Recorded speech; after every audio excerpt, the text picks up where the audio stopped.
So Laura wears many hats. She's an inspirer. She helps mid-career professionals start and succeed in business analysis careers. She is the founder of the Bridging the Gap, the best-selling author of How to Start a Business Analyst Career, a book I already recommend to hundreds of people and they benefit from that. She is the creator of the Business Analyst Blueprint certification program and the Applied Certification of Business Analysis, ACBA. I admire her dedication to help others achieve more confidence and live their best life. Without further ado, let's welcome Laura to start her talk. Over to you, Laura. Thank you so much, Sophie and Janelle, both of you for organizing these events and bringing this work to the community and having me here. I'm super excited. So I know for most of you, it is like lunchtime. For me, it is like close of day, 8 p.m.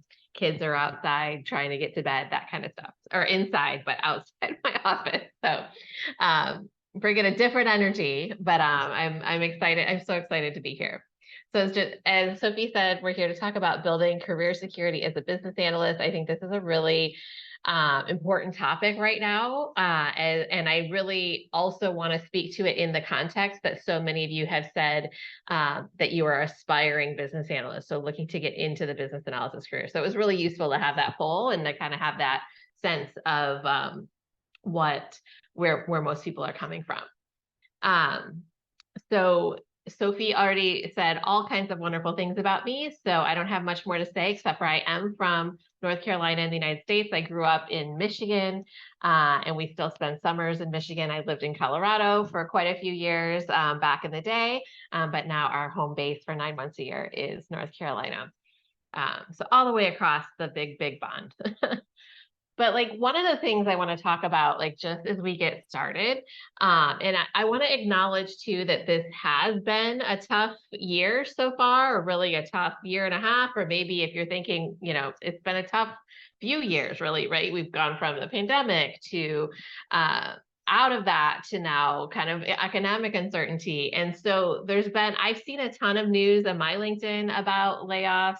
And I know, some of you personally might have as well. So I would really be interested to hear, in addition to what you've shared already, like, is there something that you have been personally impacted by, or maybe those who have, or maybe it's someone in your company who like your company has had that effect, but not you, like, just to kind of get a sense of where people are at from a security perspective, like, or if their company has downsized or cut back in some way. And I just realized that as I shared my slides, I lost the chat. So there we go. Okay.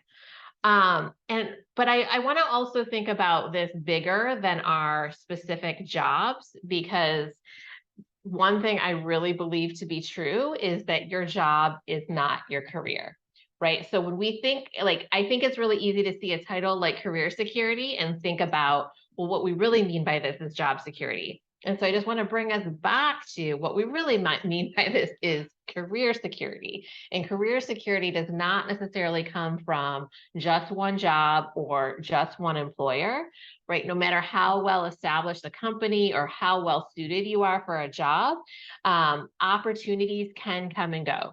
And there's always some uncertainty when it comes to one specific role, one specific company. So your job is not your career. Your career is bigger than one role, probably even if you're one of those rare unicorns who still stayed in like one company for 30, 40 years, which I think is becoming the very minutest of minorities, right? But your career is yours to own and evolve, and you are actually in charge of your career. So we often think of our career as something that's controlled by something outside of us. I do really believe we have more, not necessarily control, that's the wrong word, but we have more volition and choice and agency than we often appreciate. And so a lot of what we're going to talk about tonight or today is the agency, how to use your agency to grow a career that is really meaningful for you and that gives you that security over the long term.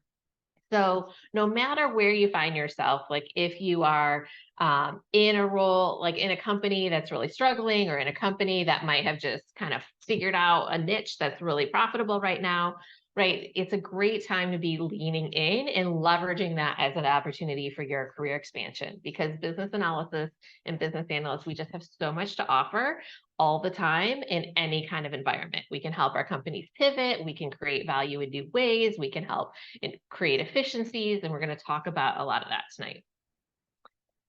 Okay, so we're going to actually go through 5 specific strategies that will just sort of ground us in terms of kind of moving through a logical flow of a presentation.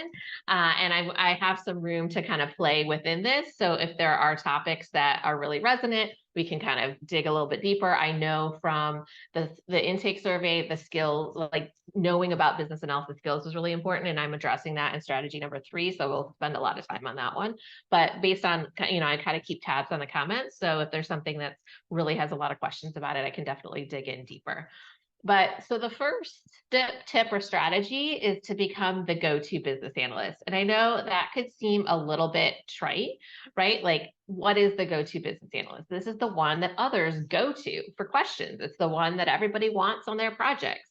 And so, as you can imagine, when you are the go-to person, you are in demand for a lot of project work, and that can create a lot of job security, which can also help you build career security, right? And so the reason I say trite, it might be like, well, if I was the go-to business analyst, why would I be worried about career security? But I want to unpack like exactly what we mean by this. So how do you become a go-to business analyst? And I think there's a few components. One is you start by being personally successful in your role and doing what it takes to make your projects a success. So that means before anything, especially if you are aspiring and like new in the role, like you're just starting a new business analyst role, what does success look like for that project? What is absolutely needed to be to be completed, and what does your manager and your project manager and your team members, like, what are they expecting from you, right? And what can you bring to that role that allows you to really create that kind of success? And a lot of BAs I see get themselves into challenges because they bring this host of expectations about what the role needs to look like, and like try to define success for their team before being successful in the context of their company or their role. And it can create a lot of burnout because we feel like we have to do all these things that nobody's actually expecting of us. But it can also create kind of a misaligned set of expectations when you think you're doing all the right things, but you're actually not being seen as the person that's doing all the right things. So first and foremost, what does it take to be successful in this role, even if it's not quote unquote like the business analysis, like the perfect business analysis role? And when you can always grow the role into that, and we'll talk about that as well.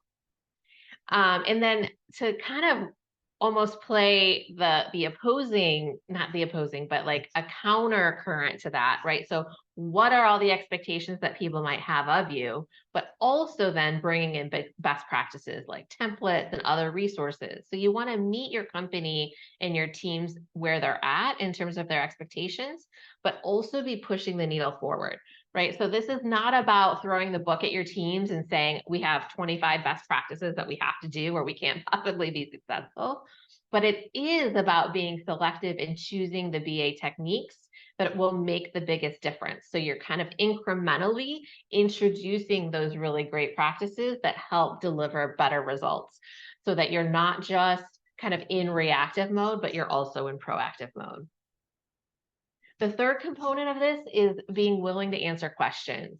And this can be counterintuitive. It's not counterintuitive typically to business analysts because they love to answer questions. They love to ask questions. They love to answer questions. You're not typically somebody that hoards information. But I do want to address this in the context of career security or job security, because there are people, and you may be here, where you feel like if I'm the only one that knows this piece of information or how to do this thing or how this specific system is set up, right? Then I have a lot of career security because I'm the only one who knows it. Versus if I'm the one who's answering questions for others and training others and mentoring others and sharing my knowledge, right? That might feel like I'm letting go of that sense of security. And BAs are naturally good at being the communicator and the information share. And I will say, like, hoarding knowledge is not a long-term career strategy, right? Or a career security strategy. It might get you through a certain amount of time, but often people who hoard information, who hoard knowledge, I'm sure you've all worked with these people, right? Like people figure out how to work around them in such a way that they actually become non-essential. And so it leads to contraction, it leads to withholding, and it leads to less opportunities because people aren't going to allow you to work on new things if you're not able to share and teach somebody else to do the things that you're already doing. So just being the go-to person, being willing to answer those questions is really important as well. And then finally, building relationships. And this is the part I almost left out. I posted about this on LinkedIn. Well, today, my time, probably yesterday, your time. So inside and outside of your company, because this is, again, it's about your overall career and who can you call on when things are challenging. The stronger your network inside your company, the easier it will be to get more success on your project. The stronger your network outside your organization, the more options and opportunities you'll have if something does go awry. And so by being on calls like this, meeting up with peers locally, but also globally, you really get to be exposed to a lot more people, a lot more ideas, a lot more perspective. And really it gives you connections that you can draw on for all kinds of things. So building your relationships also helps you become the go-to. Then people know who to go to for what, right? If you think about what Sophie and Janelle have done by being the co-hosts of this session and this whole meetup group, right? They're building a network, and they are going to be known by people in their in their local area, and that brings a lot of security with it. So there's lots of ways to do that, but building relationships is the foundation. Now, one of the questions that came out from the intake was there was this question of, I just want to have it in my notes, was around this fear of the BA space being choked. And that this person referred to, there was an influx of product and project management. And so it seems like everybody is doing some BA work, right? So how do we react when it feels like the BA role is getting choked in by product managers and project managers and other people who are doing some business analysis? And I would say like this is going to become increasingly common. I think the business analysis skill set is so valuable and so needed that to hold the skill set within a role that has the title of business analyst is quite almost impossible. Like everybody needs to have these skills in some way in different aspects of technology. So what I would say is that I would worry less about the role as a whole, right? So when we think about, well, what's the state of business analysis versus project management versus product management? Like we kind of start to think about who has what part of the pie, right? And then we're like, well, if we see other people have more of that pie, that means there's less pie for me. Well, first of all, the more people who know business analysis, the bigger the pie. Like the pie will just keep growing. That's one thing. So like stop thinking about a fixed pie. But also the thing to concern you about yourself with is, what's your personal situation in relation to the product managers and the project managers that you work with? Are you seen as the go-to person for business analysis skills and strategies and how to solve business problems with technology and how to analyze business processes and all the kinds of things you do? Or are they coming to you? Can you be a mentor to them? How can you help them be more successful in your role? How can they help you be more successful in your role, right? So how can you be the trusted resource that helps all the people in your organization do business analysis?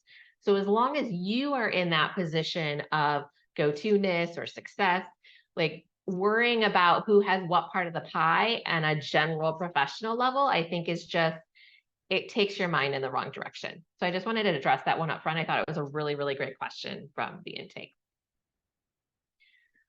Okay, so that brings us to strategy number 2. I apologize, I got a little scratch in my throat all of a sudden, so I might be drinking a bit of water here. I don't want to be coughing a bit. So strategy number 2 is to get out of your silo. So silos I'm thinking of is like areas of expertise. And I would love to also see in the comments, like what would you consider outside of business analysis? What areas of expertise do you consider that you have? So some examples might be, I'm an expertise in like, say, the insurance industry, or technical, like a specific technology or a specific business application like Salesforce. So Christine says technical writing, right? So I'm an expert in this technical writing role. Banking is a great example too, right? So banking, or it could be a functional area within the organization. So I'm an expertise in marketing or sales, social media. Okay, great. These are great. Membership organization, that's really interesting. Financial, that's a really common one. Budgeting, social work, website development. Okay, these are awesome. So I think we get a lot of questions, at least within Bridging the Gap, about what kinds of industries to pursue or what like areas of expertise are the most secure, which is why I wanted to bring this one up. And certainly there are areas, there are areas that have more salary potential in the current environment. There are probably industries that are more in a growth mode versus a contraction mode. So being aware of where your area of expertise falls into the overall climate of the economic conditions is great. Also, if you are looking to get into business analysis, your expertise can be a great thing as well. But long term, it can be limiting. So let me talk a little bit about how it plays into the overall career progression, because we also got a lot of questions about kind of the career path. So this is the Business Analyst Success Path, which is a model that I developed based on watching many, many hundreds, maybe thousands, maybe more than that, of professionals kind of go through these stages in their career and stages of growth. So just to quickly review it, and then I'm going to back through it again with kind of how expertise plays in. So explorer BA, somebody just exploring the profession. You might have like, gosh, I heard about this thing called business analysis. Let me go to this webinar and see what it's all about. Intentional BA, you have decided to pursue a career in business analysis. And so you have made the choice to focus on this as your next career step. Big difference once you make that clear decision between explorer and intentional. Official BA is in their first role or kind of in an early role for the first time where they're given officially business analyst responsibilities, may not have the title. Proven business analyst has used business analysis skills on a range of projects and pretty comfortable with a large amount of business analysis skills. Superhero can be successful on any type of project in any domain. And then champion would be somebody who can mentor and lead others, may not be a management position, but is contributing, giving back to the community, leading others in some way.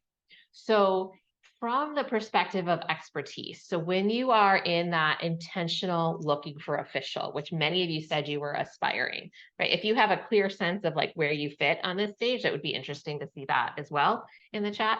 But like when you are aspiring, your expertise in like banking or international sales combined with some general knowledge of business analysis that you get through training or you get through events like this can help you get into your first role as, say, an international sales business analyst or a financial business analyst or somebody who works in business analysis, a business analyst role in social work, right? So you can combine your expertise where that expertise gives you a lot of credibility. It gives you a lot of experience to draw from. You know the lingo, you know the tools, you know how that kind of business works, right? So you can get into your first role possibly a bit easier. And then it can help you when you're an official BA to be more successful and confident at first. Because I know my first role, I had gone from a quality assurance role within a publishing company to a systems or really business analyst role within that same company. And I had learned the back end of the technology. I knew the publishing part of the industry. Like I knew all the things, but the business analysis part was new. Right. So in that first role, I didn't have to learn the lingo. I didn't have to learn the technology.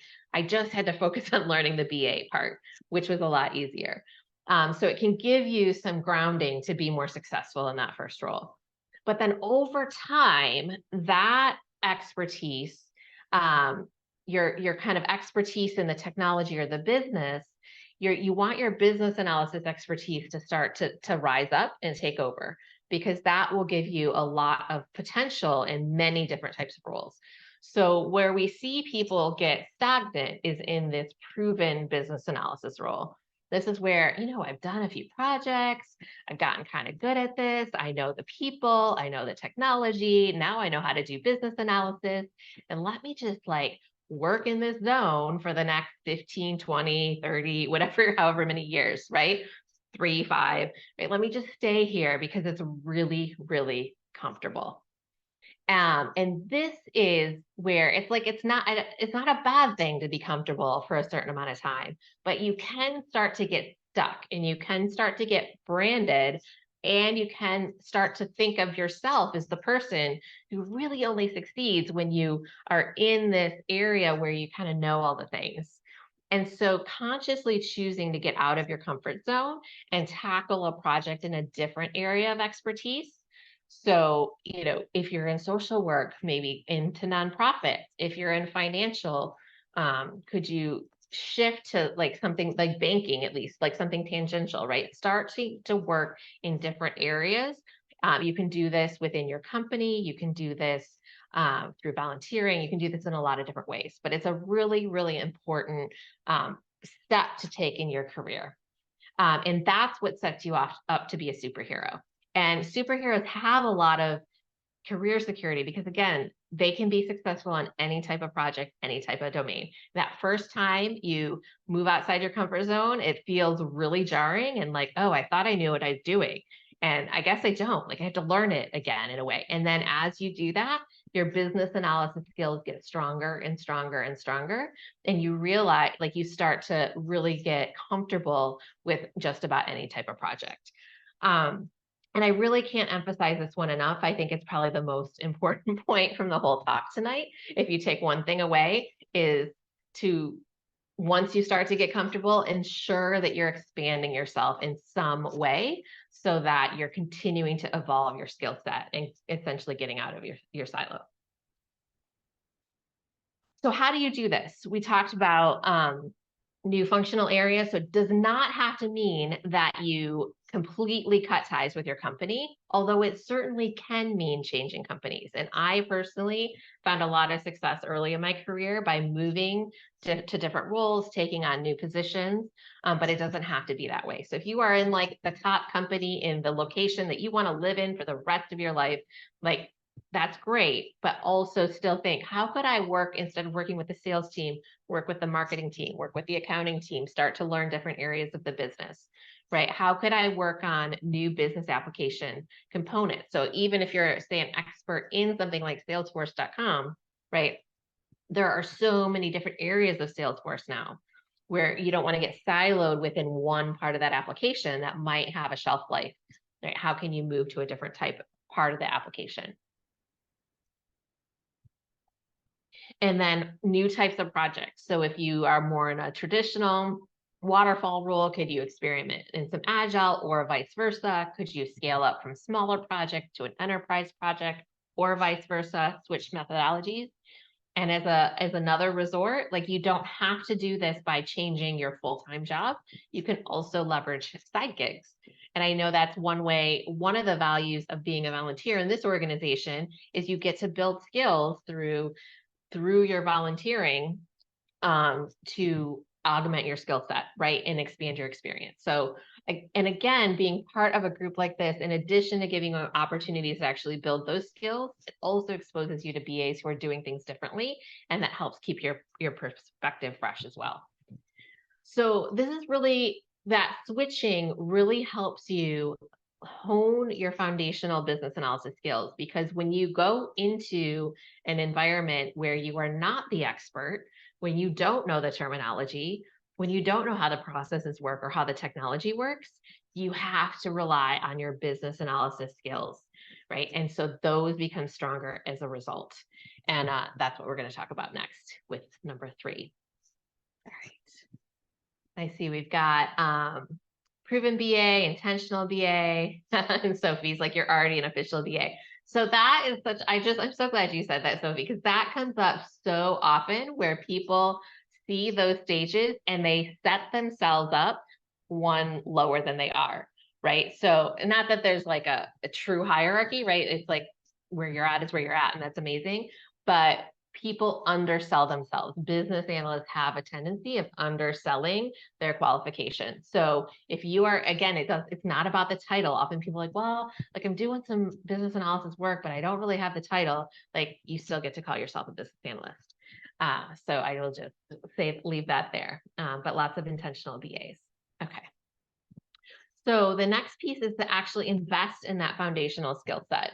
And I just want to touch on this, and then we're going to do a deep dive into the skills.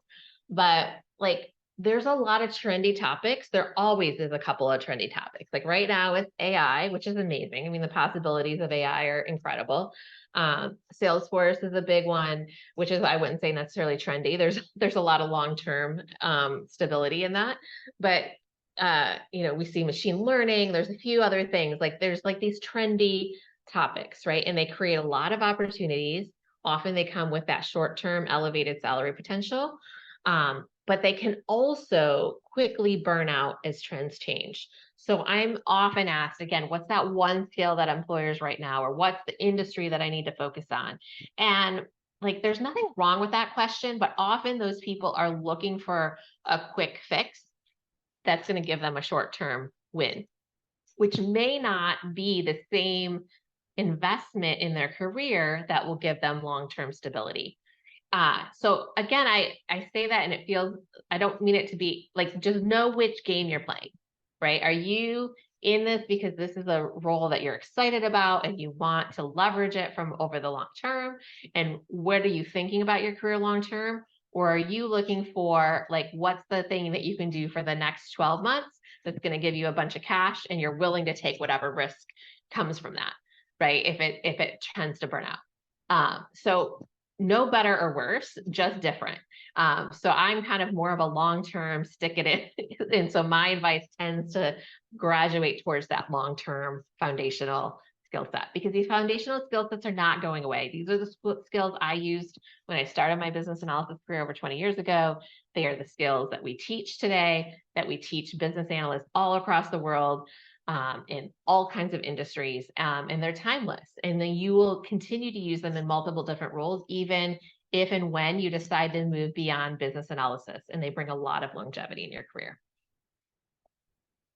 Okay, so what are these skills? These are the skills that we teach in the Business Analysis Blueprint, but it's also, I think, just a really easy and simple way to look at the types of skills that are truly foundational across business analysis roles.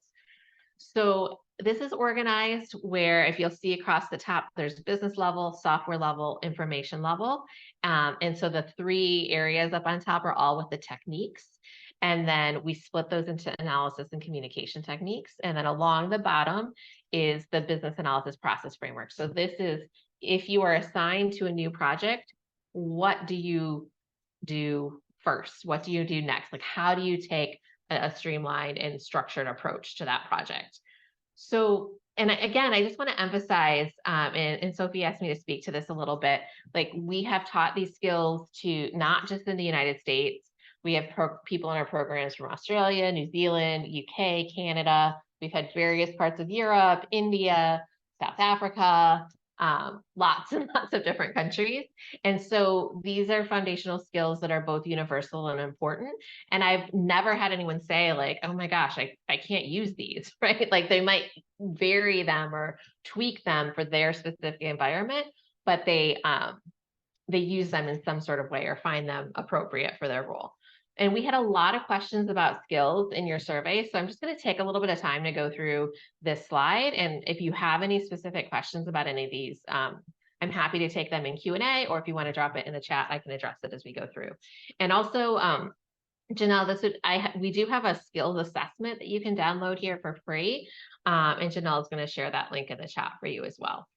That kind of allows you to self-assess where you are against all of these, which is really the answer to that question of like, if you feel like you're intentional, you often have transferable skills from other roles that you can use to position yourself as a business analyst. So in addition to those areas of expertise, how can you pull forward some of these skill sets out of the work that you have done under other titles to showcase your career? to showcase your ability to do business analysis. So at the business level, again, we're talking about that top part there. So this is where you would learn how to analyze the business process and put together a workflow diagram or a process map or a process flow diagram. Those are all essentially the same thing. And so that is how does the business process work today, right? How does that process start? Where does that process end? What are the key steps that a business user goes through, whether they're using a spreadsheet, whether they're using a piece of technology, whether it's completely automated, right? What are those steps that need to be gone through to achieve a specific goal for the business? And often we start at the beginning of a project by discovering what is the current state? What do you do today? What's working? What's broken? What do you want to fix? Right? What's the outcome that we're trying to achieve here? And so we really try to marry up. There gets a lot of attention on these analysis techniques within business analysis, or what the output is, like what are the deliverables and the documents and the diagrams, which are very important. But equally important is how do I communicate with my business stakeholders to discover that information, to confirm that I understand it, to validate it, right? To communicate with them. So like that is equally important, because if you're just not going to make up what the business process is yourself.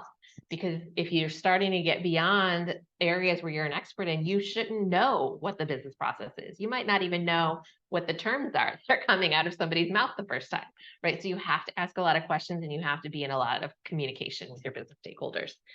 So the next level there is the software level. And that is, what does the software need to do to achieve a specific goal for the business? So when I pull up this page on a website, what are the fields that are available? How do I interact? How does the user interact with the system? And we focus on use cases, which is that user system interaction, as well as wireframes, which would be a visual overview of what that system looks like. And then that's where, if you're in an agile environment, you can capture those in user stories as well. And this is where review and validation becomes really important.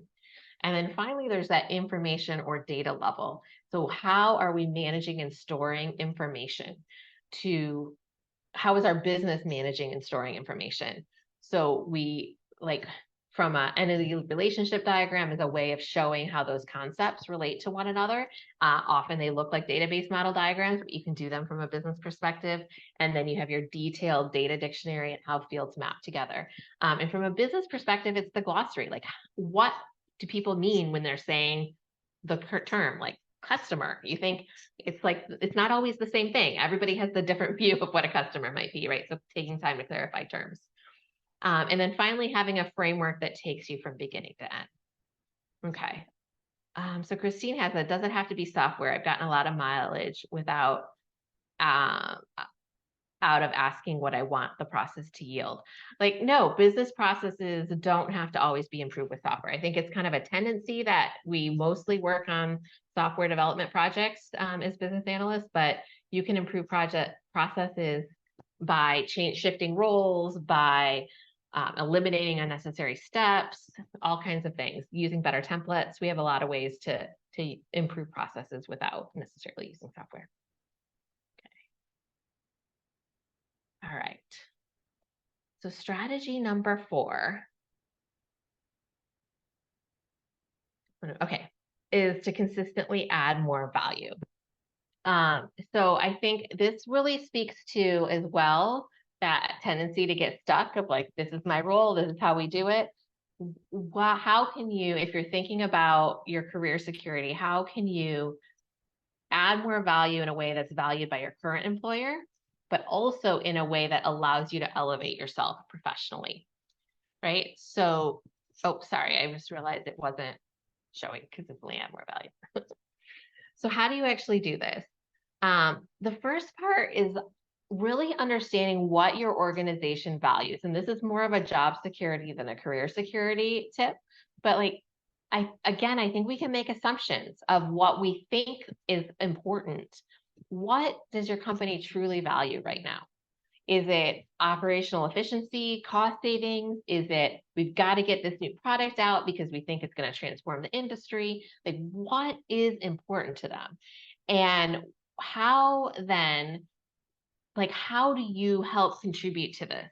And this is something that, and I used to be so frustrated when I was in corporate that I would try to be connecting these dots, and it is so hard sometimes, right? And you really have to use your business analysis skills to start asking questions about what is it that we're seeing is important, and how can I help contribute to that so that you're really understanding what your organization values and allowing yourself to let go of what's not adding value, because so often people will skip right to this third part, which is, okay, great, now I know what's valuable, I'm just going to do more of that, and I'm going to do all the things that I'm already doing, right? And then we get burnout, then we get overworking, then we get this is too much, frustration, resentment, all of that. So you want to let go first of what's really not necessary right now. Like, maybe this isn't the time to be improving processes or documenting every SOP, because maybe your company really needs to focus on revenue generation. Maybe it is, right? So like I don't want to say that's not a global statement, right? But what is the thing that really is going to create value and what's not, and letting go of what's not and adding more of what is. And then from a career security perspective and a bit of self-promotion, share it, right? So how can you demonstrate that you have done the things that have added more value to your organization? This is sort of general advice, and I want to dig in a little bit more specificity about what this could look like. So how does a business analyst add value, right? I think we all kind of get it, like we all think we get it, but do we actually talk about it in a way that makes sense to our business stakeholders? So I like to think about it in terms of saving costs and increasing benefits. So saving costs, like we actually come up with more cost-effective solutions. If we can improve a process without implementing software, that's a value add. We just saved technology costs. We reduce communication issues. We reduce rework. I think this is the one to really, like, especially as a newer aspiring business analyst, to really hang your hat on, of when we get clear requirements and everybody understands what they're supposed to do and the business is bought in on what we're supposed to do and the technology team understands it, we reduce rework and requirements churn. And that is a huge, huge value add. We also have opportunities to increase the benefits. So helping the business leverage the solutions they already have, like using new functionality, prioritizing value, getting the most value out of the requirements, and discovering maybe business benefits. So often we'll be talking with a business stakeholder, and there might be like this tweak, right, that we could make that would be hugely valuable for them and not really cost a lot. And we're touching that area anyways. And so understanding those things. And then again, sharing the ways that we've contributed in this way. And I just wanted to share this quote. I had this screenshot from David Nod, I believe that's how you say his name, on LinkedIn. It was over a year ago, where he like basically wrote this manifesto of how much he loved business analysts. And I just thought it was amazing. And one of the pieces that really stood out to me is if your requirements are clear, everything else is easier. And if they're not, everything suffers, right? And that is like when we say reducing requirements or rework, reducing requirements churn, like it is just a way to put our stake in the ground about what adds value. All right, and I'm just realizing we're coming low on time, so I'm gonna speak to, actually, we're just like almost perfect. We just got a couple slides left. So thank you all for hanging in there with me. All right. So what are some ways to expand your impact and gain recognition, essentially specifically to add more value? So as somebody who's in the Explorer or Intentional BA, I often coach people on, you don't have to wait to start doing business analysis. So you can start improving a business process as it affects your current role in your current organization. And it's going to give you business analysis experience that you can put on your resume. It's also going to help add more value to your department right away, and create some career security that way. You can facilitate a meeting, another great way to gain experience doing a BA type of activity, and possibly supporting another senior member of the team, or just helping facilitate communication within your team. And look for ways to support an active project. So if there's a technology project or a change coming, how can you be part of that? When you get into those roles, those are when you, for me, I was in editorial and in a publishing company. And that's how I got into, I started to do some testing, and that got me a role on the QA team, which then led to my role in business analysis. But it really just started with me going to a meeting, not even facilitating it, being like, I want to be in this meeting, and then volunteering to do something that I didn't know how to do, and then receiving some support because nobody wanted to do it, but somebody was willing to train me, right? And then that was a way of supporting an active project that then got me noticed to do some additional project work. So just being the one who's like, yes, I'll do some testing, or yes, I'll be part of the project and be supportive of the project in some way, can open up a lot of doors when you're at those early stages of your business analysis career. Not necessarily the things that get you from official and proven to superhero, though. So like that is advice at that level. So once you are in that more official role, how are you bringing frameworks and best practices? Are you using all those different skills that we just talked about? Is there an area where you can bring more structure to your approach? Are there techniques you could use to increase stakeholder engagement? If you are not using wireframes today or process maps today, those are great techniques to quickly gain engagement with your stakeholders. And how can you then, of course, we've talked about the stretch your skills into new domains as well. And if you are at that higher level superhero champion role, how can you train and mentor other business analysts, become that go-to person? How can you improve your BA process framework so not that you're not just more effective, but all the BAs in your company are more effective? Or even broader than that, anyone who does business analysis in your company is more effective. And how can you build those relationships that really strengthen your projects, strengthen your teams, and sell the value of business analysis within your organization? All right, so strategy 5 is a quick one, and that is to follow your passion. So we talked about a lot of different ideas today. There are a lot of different things at you, but what the last thing I want you to do is take everything I shared today and create an action plan for yourself that has a lot of stuff you don't want to do. Because when you need to filter this advice against your own interests and passions. When you are working in your genius zone, you are magnetic. People can tell when you love your job and they want to be around you and they want to ask you to do more on their project, right? They want you on your project, and you will just naturally start to attract more opportunities. You'll do better work and you'll gain more recognition. I really believe this is why I was so successful early in my career, because when I got into my first business analyst role, I was just like, oh my gosh, this is like the best thing ever, right? And we were talking about before I started, like I've been in the BA blogging and teaching and doing some form of bridging the gap for 15 years. And it's because it's something I really love and enjoy to do. So, but it was from the first day I started as a business analyst. So really, like what shape for your role really lights you up, and then what doesn't, and how can you let go of that to make room for what you do enjoy? Because as you consciously choose that and intentionally choose that, those opportunities will continue to come to you. All right, and that leads me to my very last thing, which I would love to see is the chat as we move into Q&A. Is just to share what's one action that you will take this week for you to cultivate more career security. All right, if you could leave that in the chat as we move into Q&A. So thank you. Awesome. Thank you so much, Laura. This was excellent. Thank you. And thanks for sharing invaluable insights and very practical strategies. I personally really enjoyed every single strategy, and I implemented a few of them already. So hopefully to stretch myself a little bit more towards the champion of the business analyst. Yeah.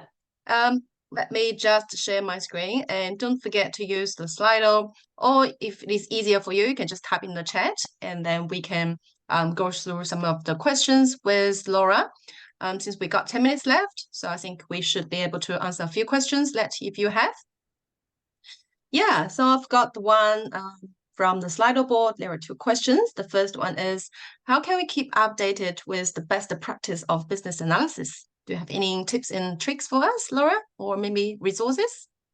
Yeah, I think what you're doing with this group is a great resource. So attending online events, like I often, so obviously because you're at an online event, online events are probably something you're interested in. But I recommend for people as a general rule, like find the thing, the way that really you enjoy learning. So, there's books, there's blogs, there's webinar series, there's training classes, right? Like what is the thing that you enjoy the most? For me, I'm an avid reader. So I'm much more likely, I'm a speaker, so I'm here. It's kind of ironic, but like I'm much more likely to read somebody's book than like attend their webinar, right? So like that's my strategy and I know it. So like choose the thing that really you enjoy and that you're going to do consistently because you enjoy doing it. And then use that as part of your business analysis up to date. So it doesn't have to be like there's not one best strategy. It's just like have a strategy and make sure that there's some currency with it as well. So, if there's specific resources you're looking for, I mean, IIBA has a lot of additional information. Our website at Bridging the Gap has a lot of information. Janelle has shared like our website and our YouTube. There's a lot of training providers, if you want to go that route, if you're more of a like do something intensely once a year, once every couple of years. So, just choose a strategy and stick to it until you don't like it anymore and then choose a different strategy. Yeah, just making time for it, I Cool. think is the biggest thing. Yeah. Awesome. Maybe a follow-up question on this one, because you mentioned Yeah. that you are reading a lot of books. So what is your Hmm. favorite like BA books that you would recommend to our audience? I mean, apart from your own book, How to Start a Business Analyst Career. Right. One book that I have read recently is called, oh gosh, I'm like looking over at my bookshelf. I think it's called, there's two business analyst handbooks, but this one is by Helen Winter. And I just think it's a really good practical guide to business analysis. So that's one I would throw out there. And it's relatively new. She updated it just a couple of years, or just recently updated it. Yeah. Okay, what's the name of the book? Sorry, maybe I missed that. I think it's called there's the Business Analyst Handbook. I know it has Business Analyst Handbook in the Okay, title. Yeah. yeah, awesome. We probably will find it out.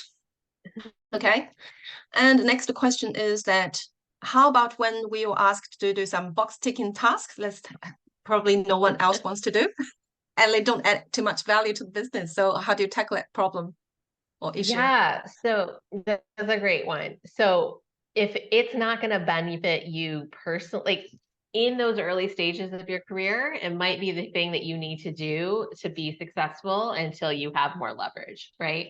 But as you have more leverage and you've built a reputation within a company, I think that's when you start to, well, what is the outcome? Like what is the outcome that you're looking for this activity? How is this creating value? Is there like, and being clear if it's taking away from something else that you could be doing that would add more value. So like this takes XYZ amount of time. It's going to take time away from what I could do, like in terms of the more proactive engaging techniques. So just showing those trade-offs and trying to then like what would the process look at like without the box ticking exercise or tasks, and would that be workable and achieve the same outcome, and start to have some of those discussions. The good one. Awesome, awesome advice. Thank you. But also I want to add on top of that is that even though some of the tasks seems repetitive and routine, however, we can always find room for like process improvements or doing things differently using different approach. So Mm, that's also another way like to showcase your capability and your passion to make things better. yep. Yeah, Great that's point. another thing from me. Right. Next one is, do you have any online courses you would love to recommend? Maybe to some aspiring BAs or proven BAs even? Yeah, so we do have online courses through Bridging the Gap. All of our courses are online. We have our BA Essentials Masterclass, which addresses the structured framework at the bottom of that skills slide, and then the Business Analyst Blueprint, which addresses all four skill areas. Yeah. Yeah. Okay. And besides If that, I would Janelle can say share that's some a of the great one to points. crowdsource because I feel very partial, of course, to my own stuff. But if people have their favorites that they want to share in the chat, feel free. Sure. I'm sure your course will be very valuable and helpful for our Mhm. business analysts. And the next question is, could you please specify 3 best practices that you had followed religiously in your early days in the business analyst role? That's a fun one. All right, 3 practices. Um, I would say one, I had a mentor, and that was invaluable to have somebody who reviewed my very first use cases, who reviewed my requirements documents and gave me feedback.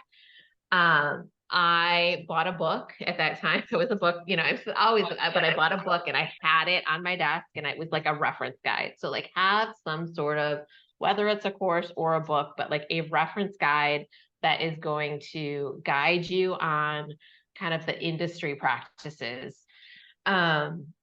But also the other piece, I really understood what the role was in that company. And this was, it was different. It was 20 some years ago. The business analysis role was not what it is today. But like, I didn't have any preconceived notions of like, oh, I should be doing this, but I shouldn't be doing that. It was actually quite a technical systems analyst role. We didn't do a lot of business process analysis. We did use cases, we did data modeling. And so I didn't kind of come in with like, well, I should be doing this and I shouldn't be doing that. And I do think that is still really important advice for people in their first role is to like, what is the expectations of that role and make sure that you're meeting those. And then you're bringing in the industry pieces to augment that.